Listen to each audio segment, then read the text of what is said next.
There's something to be said when a game evokes a strong emotion within us. It could be joy, could be sadness, could be rage.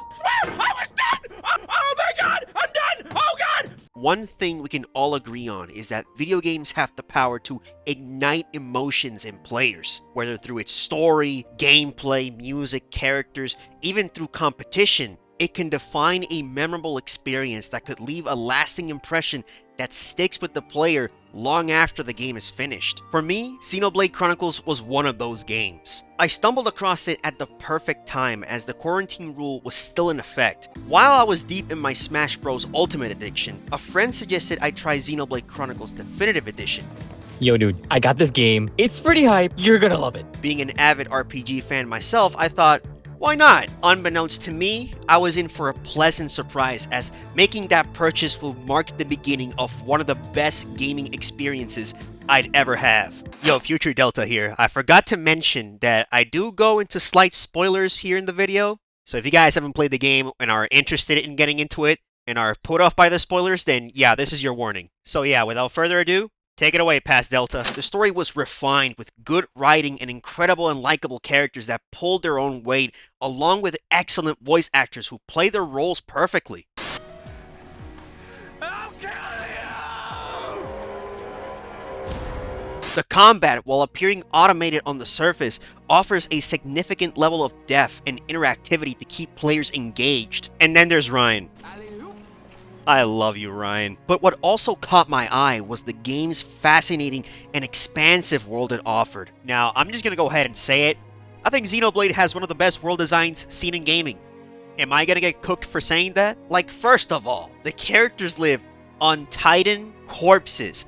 Like, how cool is that? These Titans are known as the Bionis and the Mechonis. The game introduces them to us through a fierce battle. They were so equally matched that they ended up taking each other out. Over time, they became home to a vast array of wildlife, ranging from passive herbivorous creatures to fiercely territorial beasts, each with its own distinct designs and behaviors. Alongside them, you'll encounter other humans, referred to as Homs in-universe, who have established a stable society despite their unusual circumstances. I really like how the themes of both Titans are reflected in the world design. Bionis emphasizes nature with lush jungles, snowy mountains, and diverse organic life including animals and humans. In contrast, Mechonis is the home to the Machina and Mechon. It focuses more on the technological aspect with mechanical landscapes and minimal organic life. Almost gives me a steampunk vibe, but with a fantasy twist. This is even more emphasized and on the nose when you explore the interior of the Titans, which I think is really cool. As you journey through this world, you'll come across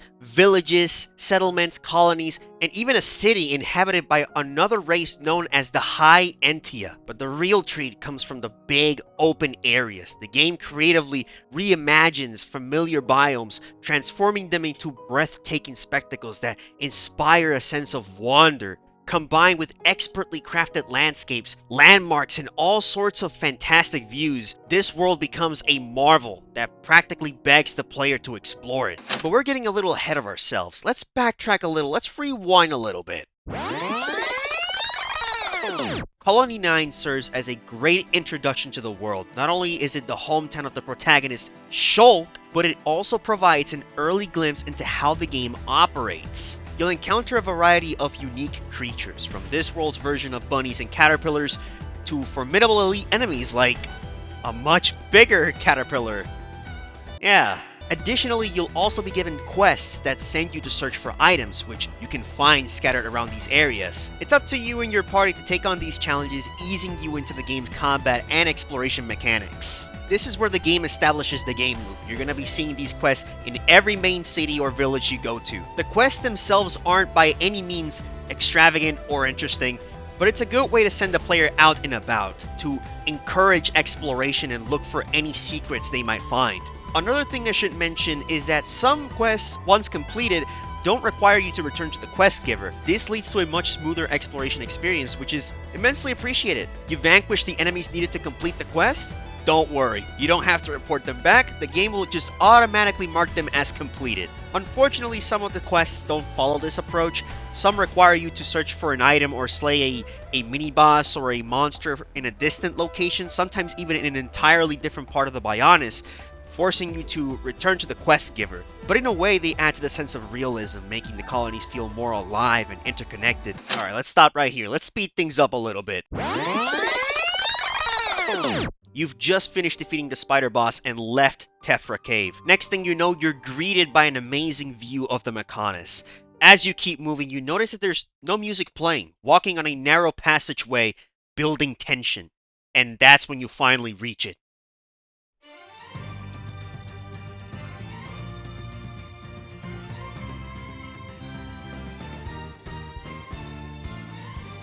Nothing will ever replicate the feeling of arriving in Gaur Plains for the first time. It's here the game truly sets you free, allowing you to grasp the sheer scale of its world, the breathtaking view, the wild animals roaming peacefully, and the groups of monsters patrolling their territories, all working together to create an environment that feels alive. It gives you the time and space to just take it all in. I genuinely cannot believe this was a game initially released for the Wii. It's like Monolith Soft already had the secrets to pushing a console's capabilities to their maximum efficiency. They have the secret formula. Like, there's just no other explanation. The secret recipe for one Krabby Patty is a pinch of salt. Clayton, wait! 3 teaspoons of chopped onions. I'm warning you. A cup of love. Don't do it. Mixed together with the most important ingredient of all, 4 heaping pounds of freshly ground. Rhyme time, baby! Like in Colony 6, you'll find a diverse array of creatures, each with their own distinct designs and behaviors. The day and night cycle is used effectively to introduce certain enemies such as wolves that only appear at night, which adds to the immersion. It's also worth noting that Xenoblade isn't a true open world game. Instead, it follows a semi-open world structure with large interconnected zones rather than a seamless, continuous world. One aspect I've always appreciated is how you can see locations you'll eventually visit from other zones. Reminds me of that Todd Howard quote about climbing the top of a mountain. That mountain is not just a backdrop. You can walk all the way to the top of that mountain. Another great touch is how the world evolves as you progress through the main story. For example, seeing the Mechonis become visibly battered and destroyed adds a sense of impact and progression to the journey, going as far as losing access to most of the Mechonis areas. While some might dislike the idea of restricting access to these areas, that's precisely the point. The game wants you to savor your time exploring these lands, to lose yourself in this world and get attached to it, because when those areas are taken away, their loss feels all the more impactful. On the other side of those clouds. Yep. It's our enemy. Mechonis. Our enemy. Even though the world is expansive, the game guides the player from area to area in a linear fashion. You can't progress to the next zone until you've completed the main story quest for the current one. So how does a game like Xenoblade balance its enemies within this structure? Let's put a pin on that, because before I go into the enemies, let's talk about other games. Like Elden Ring, for example.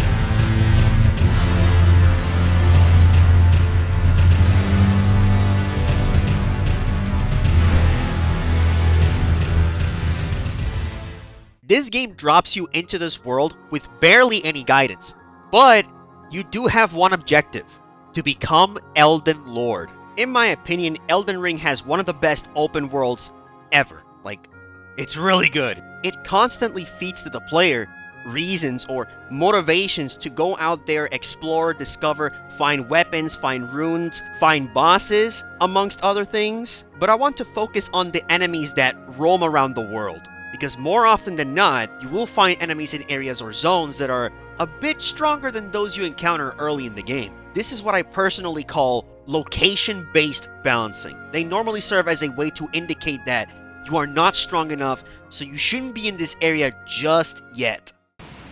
Oh! What the fuck? What is going on? Oh!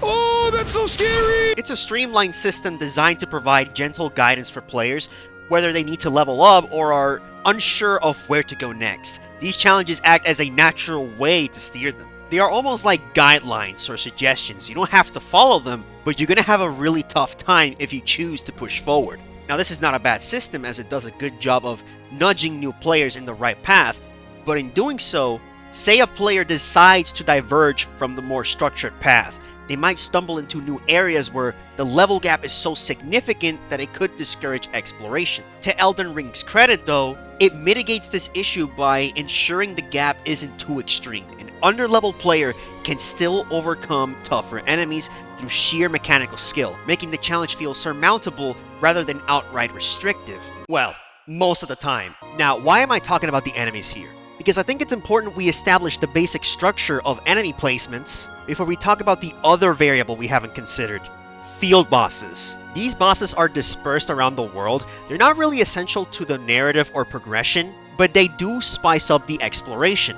A great example of this is the tree sentinel that you see at the beginning of the game. When you start out, you will witness him roaming around the lands, and if you decide to engage him, it's very likely you'll end up 6 feet under. Oh my...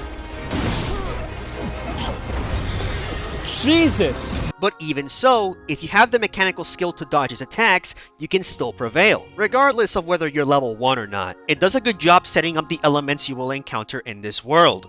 Players will now have the knowledge of the field bosses, thus adding a layer to exploration. However, there are instances where mechanical skill is taken out of the equation entirely. In Xenoblade, you don't have full control of your character in combat. If there's a big discrepancy between your levels and the enemies, your attacks will rarely ever hit, if not at all. So there's a sense of danger when you do encounter those types of enemies in Xenoblade. I'll elaborate more on those in just a moment, but before we do that, I want to bring up another example because there are some games out there that go on the opposite side of the spectrum. Take Pokemon Scarlet and Violet, for example. They feature an open world that gives the player free reign of the whole region. They have access to explore the whole region. Alongside that, you can also challenge gym leaders in any order you want. However, the game wasn't properly designed with this freedom in mind, as it still follows the traditional Pokemon gym structure, meaning that gym leaders have fixed levels and teams regardless of the player's progression. As a result, depending on which gym you challenge, you might end up either underleveled or so overleveled that you completely break the game. It's kinda crazy when you think about it, because in other Pokemon media, gym leaders actually adjust their teams based on the challenger's collective badges. So imagine being a long-time Pokemon fan. You finally get an open world game with the freedom to challenge gyms in any order. Oh my god, they did it! Only to end up facing what's supposed to be the first gym while carrying 6 badges. There goes the immersion. But that's not the only thing. Wild Pokemon are also balanced relative to their location. Again, there's nothing inherently wrong with this system, but they follow that rule so strictly that it makes the world feel static and lifeless. There's no nuance, no random element that breaks this convention to make it interesting. The only real incentive for exploration is capturing Pokemon. I wish I could say that the game at least encourages navigation intrinsically, but yeah. This game has so many problems in its open world design, but this video is not about Pokemon, it's about Xenoblade. To reiterate, Xenoblade isn't a fully open world game, and it uses that structure to its advantage. The game carefully places enemies that indicate the average level you're expected to be at during a given point in the story. However, it doesn't stop there. You'll also encounter some unexpected surprises, some unique enemies, so to speak, like a certain territorial road bart casually roaming the lush green pastures of Gaur Plains at level 81.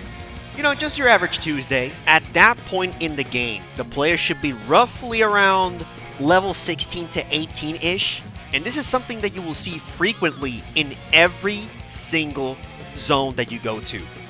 And I fucking love it. It adds a layer of unpredictability to the world. You never know when or where you'll come across these elite enemies.